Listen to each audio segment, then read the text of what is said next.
Tu sais, il y a des douleurs qui font du bruit, des ruptures, des disputes, des trahisons visibles, et puis il y a les autres, celles qui ne crient pas, celles qui ne font pas de scène, celles qui s'installent doucement, celles qui te vident. Si tu écoutes cette vidéo aujourd'hui, ce n'est probablement pas parce que tu souffres trop. C'est parce que tu souffres en silence. Tu continues à avancer. Tu continues à aimer. Tu continues à faire bonne figure. Mais à l'intérieur, quelque chose se tasse. Tu ressens cette fatigue émotionnelle que tu n'arrives pas vraiment à expliquer. Tu ne peux pas dire exactement d'où elle vient, mais tu sais qu'elle est là. Et peut-être que toi aussi, on t'a déjà dit cette phrase. Tu t'attaches trop. Comme si c'était une faute. Comme si c'était ton problème. Comme si aimer était devenu suspect. Alors, tu as commencé à douter de toi, de ton cœur, de ta manière de ressentir. Tu t'es demandé, est-ce que je suis trop intense? Est-ce que je demande trop? Est-ce que je devrais être différent? Mais laisse-moi te dire quelque chose, doucement. Si tu étais vraiment trop, tu ne serais pas en train de te remettre en question. Le problème n'est pas là où tu crois. Et surtout, le problème n'est pas ce que tu ressens. Il y a une confusion énorme, presque universelle, que personne ne prend le temps d'expliquer. On confond attachement et abandon de soi. On croit que c'est la même chose. Mais ce sont deux dynamiques totalement différentes. Quand tu t'attaches sainement, tu restes entier.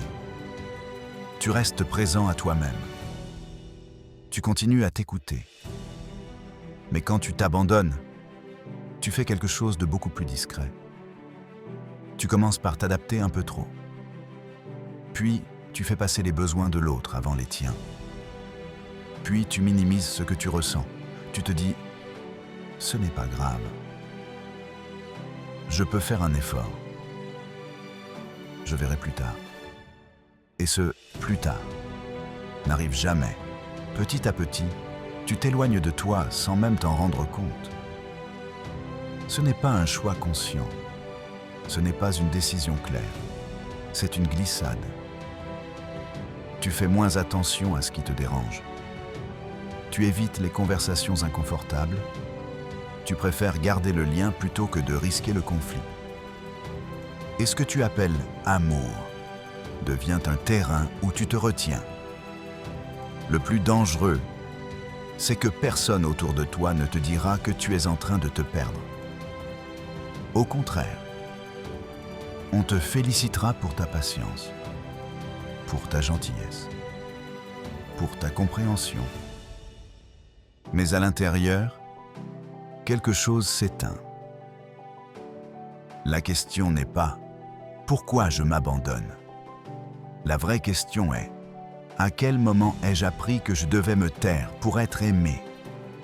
Très souvent, ce schéma ne commence pas dans ta vie adulte.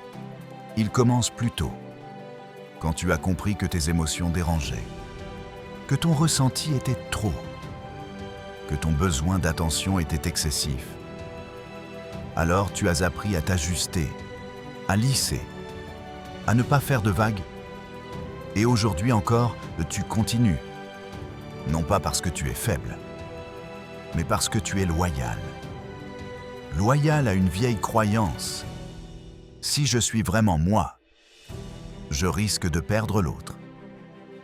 Alors tu choisis inconsciemment de te perdre un peu pour ne pas être abandonné. Et c'est là que la douleur commence. Respire. Si tu as tenu jusqu'ici, ce n'est pas un hasard. Parce que maintenant, on peut mettre des mots clairs sur ce que tu vis depuis longtemps. Tu ne souffres pas parce que tu t'attaches trop. Tu souffres parce que, au moment précis où un lien devient important, tu commences à t'effacer. Et ça, ce n'est pas de l'amour. Ce n'est pas de l'attachement sain. C'est un abandon progressif de toi-même. Regarde bien ce qui se passe, très concrètement. Au début, tout va bien. Tu es toi, présent, authentique, aligné. Puis quelque chose bascule, pas brutalement, pas avec un événement précis. Non, c'est beaucoup plus subtil. Ça commence ici. Tu ressens quelque chose, mais tu ne le dis pas. Pas parce que ce n'est pas important, mais parce que tu as peur que ça le devienne. Tu te dis, ce n'est pas grave. Je peux faire avec. Je ne vais pas compliquer les choses. Et ce choix-là, tu le prends contre toi. Puis une deuxième fois, puis une troisième. Et très vite, tu ne sais même plus ce que toi, tu ressens vraiment. Tu es devenu expert dans l'art de t'adapter, de comprendre l'autre, de justifier ses silences, ses absences, ses incohérences. Mais tu n'es plus là pour toi. Voici la vérité, calme mais ferme. Tu ne t'attaches pas à l'autre. Tu t'abandonnes pour maintenir le lien. Et ce mécanisme est extrêmement courant chez les personnes sensibles, conscientes, profondes. Parce que tu préfères perdre un peu de toi plutôt que de risquer de perdre l'autre. Mais ce que tu ne vois pas tout de suite, c'est que plus tu t'abandonnes, moins le lien est vrai. Parce que l'autre n'est plus en relation avec toi. Il est en relation avec une version amputée de toi. Et un jour, tu te réveilles fatigué, vide, irrité sans savoir pourquoi. Et tu te demandes, pourquoi ça me fait autant mal? Ça fait mal pour une raison simple, mais violente. Parce que tu n'as pas seulement peur de perdre l'autre. Tu as peur de te retrouver face à toi-même, après t'être abandonné. Ce n'est pas la séparation qui fait le plus peur. C'est le moment où tu réalises que tu t'es quitté bien avant. Pause très longue. C'est là que la douleur devient existentielle. Parce que tu ne pleures pas seulement la relation. Tu pleures la version de toi que tu as sacrifiée. Le piège, c'est que ce schéma est souvent confondu avec de la maturité émotionnelle. On te dit que tu es compréhensif, patient, tolérant, mais personne ne te demande. Et toi, où est-ce que tu te respectes là-dedans? Tu as appris à aimer en te coupant de toi, et forcément, ça fait souffrir. Alors, écoute bien cette phrase, et laisse-la descendre en toi. Ce n'est pas l'attachement qui fait souffrir, c'est l'abandon de soi déguisé en amour. Tu peux aimer profondément sans te perdre. Tu peux t'attacher sans te trahir. Mais à une condition essentielle. Ne plus te quitter pour être aimé. À partir de là, quelque chose commence à bouger. Tu réalises que ce n'est pas ton intensité le problème. Ce n'est pas ton cœur. Ce n'est pas ta sensibilité. C'est la place que tu t'accordes dans la relation. Et cette prise de conscience-là, elle change tout. Tu pourrais croire que la solution, après tout ce que tu as compris jusque-là, c'est de ne plus aimer, de devenir dur, froid, distant, inaccessible. Mais ça, ce serait une autre forme de fuite. Et surtout, ce serait te trahir encore une fois. Parce que le problème n'a jamais été l'amour. Le problème, ce n'est pas ton cœur, ce n'est pas ta sensibilité, ce n'est pas ta capacité à t'attacher. Le problème, c'est que tu as appris à aimer en t'oubliant. Et aujourd'hui, on va remettre les choses à leur place. 1. Aimer sans s'abandonner, ce n'est pas aimer moins. C'est la première illusion à détruire. Beaucoup de gens pensent que mettre des limites, c'est aimer moins se protéger, c'est être égoïste, se respecter, c'est être froid, c'est faux. Aimer sans s'abandonner, c'est aimer plus juste. Avant, tu aimais avec la peur de perdre. Maintenant, tu apprends à aimer avec la conscience de ta valeur. Avant, tu donnais pour être choisi. Maintenant, tu donnes parce que tu choisis. Avant, tu faisais des concessions qui te vidaient. Maintenant, tu fais des ajustements qui te respectent. Ce n'est pas de la distance, c'est de la solidité. 2. La règle fondamentale. Ne jamais négocier ton axe intérieur. Écoute bien ceci. Tu peux t'adapter à quelqu'un, mais tu ne dois jamais te déformer. Il y a une différence énorme entre faire un pas vers l'autre et te plier pour qu'il reste. Quand tu t'abandonnes, tu fais toujours la même chose.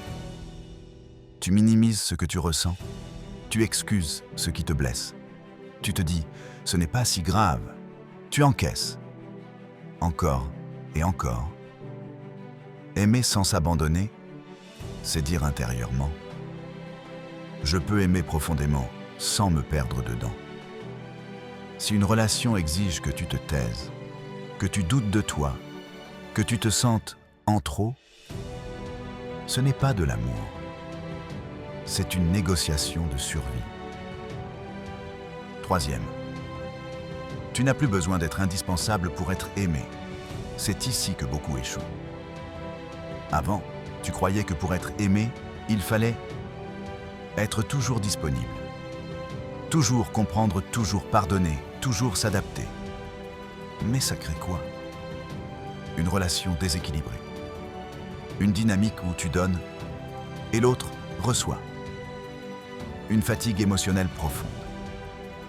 Aimer sans s'abandonner, c'est accepter une vérité difficile. Tu n'as pas besoin d'être indispensable pour être précieux.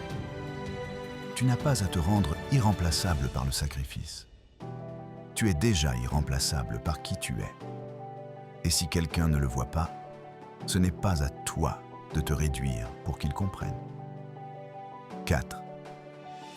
Les limites ne détruisent pas l'amour. Elles se le rendent possible. Regarde bien. Sans limite, tu t'épuises, tu accumules des non-dits, tu développes du ressentiment, tu t'éteins lentement, avec des limites. Tu respires, tu restes, toi, tu te respectes. Tu peux aimer sans te perdre. Les limites ne sont pas des murs. Ce sont des repères. Dire « ça, je ne l'accepte pas ». Ça me fait mal. Là, je me respecte. Ce n'est pas être dur, c'est être clair. Et une relation claire vaut toujours mieux qu'un amour flou qui détruit. 5. Aimer sans s'abandonner, c'est rester entier, même en lien. Voilà la vraie maturité émotionnelle. Tu n'es plus en train de fusionner. Tu n'es plus en train de te dissoudre dans l'autre. Tu n'es plus en train de te définir par la relation. Tu es toi en relation. Tu as ta vie, ton rythme, tes valeurs, ton monde intérieur, et tu partages sans te sacrifier. Tu n'aimes plus pour combler un vide. Tu aimes depuis un espace plein. Et ça change tout. Moins de dépendance, moins de peur, plus de stabilité, plus de respect mutuel. 6. Ce qui fait peur à certains, c'est ta nouvelle solidité. Et ça, prépare-toi à l'entendre. Quand tu arrêtes de t'abandonner, certains s'éloignent, certains te reprochent de changer, certains te trouvent moins accessible. Mais la vérité, c'est autre chose. Ils ne perdent pas ton amour, ils perdent leur pouvoir sur ton sacrifice. Et c'est très différent. Les bonnes personnes ne seront pas dérangées par tes limites. Elles s'y adapteront naturellement. Les mauvaises partiront. Et ce n'est pas une perte. C'est un tri. 7. Aimer sans s'abandonner, c'est enfin aimer en sécurité. La sécurité émotionnelle ne vient pas de l'autre. Elle vient de toi. Du moment où tu sais que tu peux aimer sans te trahir, tu peux partir sans t'effondrer, tu peux rester sans t'oublier, alors seulement l'amour devient sain. Ce n'est plus un champ de mine. Ce n'est plus une peur constante. Ce n'est plus une attente douloureuse. C'est un choix conscient. Et si tu es encore là à ce moment précis de la vidéo, c'est que quelque chose en toi a compris. Tu n'es pas trop. Tu n'aimes pas mal. Tu t'es juste abandonné trop longtemps. Et maintenant, tu es en train de revenir à toi. Il y a un moment, dans chaque vie, où tu n'as plus besoin de comprendre davantage. Tu sais exactement de quoi on parle. Tu sais ce que ça touche en toi. Tu sais pourquoi cette vidéo t'a retenu jusqu'ici. Et si tu es encore là, ce n'est pas un hasard. La vérité, ce n'est pas que tu t'attaches trop. La vérité, ce n'est même pas que tu aimes mal. La vérité, c'est que tu t'es abandonné avant même que l'autre ne t'abandonne. Et ça, personne ne te l'a jamais dit comme ça. Tu n'as pas perdu l'autre. Tu t'es perdu toi. Regarde en arrière, honnêtement. À chaque fois que tu as souffert, tu avais senti un malaise très tôt, tu avais perçu un déséquilibre, quelque chose en toi avait chuchoté « Attention ». Mais tu n'as pas écouté. Pas parce que tu es naïf, pas parce que tu es faible, mais parce que tu avais peur d'être seul avec toi-même. Alors tu as fait un choix silencieux. Rester, même si ça te coûtait aimer, même si tu t'effaçais t'adapter, même si tu te trahissais. Et le jour où ça s'est brisé, tu as cru que c'était l'abandon de l'autre qui t'avait détruit. Mais ce n'est pas vrai. Ce qui t'a fait le plus mal, c'est de réaliser que tu t'étais quitté bien avant. La racine réelle. Tu confondais amour et survie émotionnelle. Voilà la révélation que peu sont prêts à entendre. À certains moments de ta vie, l'amour n'était pas un choix, c'était une stratégie. Une stratégie pour ne pas ressentir le vide, ne pas affronter la solitude, ne pas te retrouver face à toi. Alors tu t'es accroché, pas à l'autre, mais à ce que l'autre te permettait d'éviter de ressentir.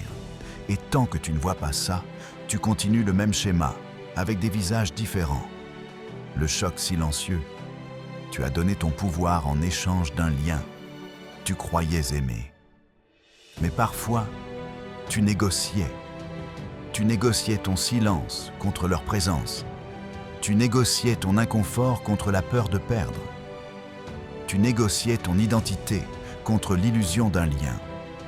Et ce genre de contrat se termine toujours de la même manière, par une fatigue profonde, par une tristesse inexpliquée, par cette sensation de ne plus savoir qui tu es. Et maintenant, la vérité ultime. Écoute très attentivement. Tu n'as jamais manqué d'amour. Tu as manqué de fidélité envers toi-même. Et tant que tu ne choisis pas de te rester loyal, aucune relation ne pourra te sécuriser. Ce n'est pas l'autre qui doit te choisir. C'est toi. Pas une fois, pas quand tout va bien, tous les jours. À partir de là, quelque chose change. Tu n'essaies plus d'être aimé. Tu observes. Tu n'essaies plus de retenir. Tu ressens. Tu n'abandonnes plus ton axe pour maintenir un lien. Et paradoxalement, c'est là que tout devient plus simple. Parce que ce qui est aligné reste, ce qui exige ton effacement s'en va. Et pour la première fois, tu ne t'écroules pas quand ça part. Tu te respectes. Et c'est ça, la véritable liberté émotionnelle. Pas l'indifférence, pas la fermeture, la loyauté envers toi-même, même en amour. Si tu es encore là, jusqu'à cette dernière minute, c'est que cette vidéo n'était pas juste une vidéo pour toi. C'était un miroir. Et maintenant, il n'y a plus rien à comprendre de plus. Seulement quelque chose à choisir. Tu peux refermer cette vidéo et continuer comme avant. Continuer à t'adapter. Continuer à te taire quand quelque chose te dérange. Continuer à appeler amour ce qui te coûte ton axe. Tu peux. Mais maintenant, tu sais. Ou alors, tu peux faire quelque chose de radicalement différent. Pas spectaculaire, pas visible pour les autres. Tu peux décider de ne plus t'abandonner. Pas en devenant froid, pas en devenant distant, mais en devenant présent à toi. Le vrai tournant, ce n'est pas de couper des relations. Ce n'est pas de partir. Ce n'est pas de te protéger de tout. Le vrai tournant, c'est de rester fidèle à ce que tu ressens, même quand c'est inconfortable, de t'écouter quand ton corps se contracte, de te respecter quand ton intuition parle, de ne plus négocier ta valeur pour être choisi. À partir de là, quelque chose change profondément. Tu n'as plus besoin de courir après l'amour. Tu n'as plus besoin de forcer les liens. Tu n'as plus besoin de prouver que tu mérites. Parce que tu ne t'as plus quitté. Et si cette vidéo t'a touché, alors pose-toi cette question. Maintenant, à quel moment précis de ta vie t'es-tu abandonné pour être aimé? Tu n'as pas besoin d'y répondre à voix haute. Tu n'as pas besoin de l'écrire. Le simple fait de l'avoir ressenti, c'est déjà le début de quelque chose de nouveau. Si ce que tu viens d'entendre a résonné, si tu t'es reconnu, même un peu, alors je t'invite à faire une chose simple. Abonne-toi. Pas pour consommer plus de vidéos, pas par automatisme, mais parce que cet espace est fait pour celles et ceux qui refusent de continuer à se trahir en silence. Ici, on ne t'apprend pas à devenir quelqu'un d'autre. On t'aide à revenir à toi. Et si tu veux, laisse un commentaire. Même un mot, même un point. Pas pour moi, pour marquer ce moment, celui où tu as décidé de ne plus t'abandonner. Prends soin de toi, vraiment, et on se retrouve très bientôt.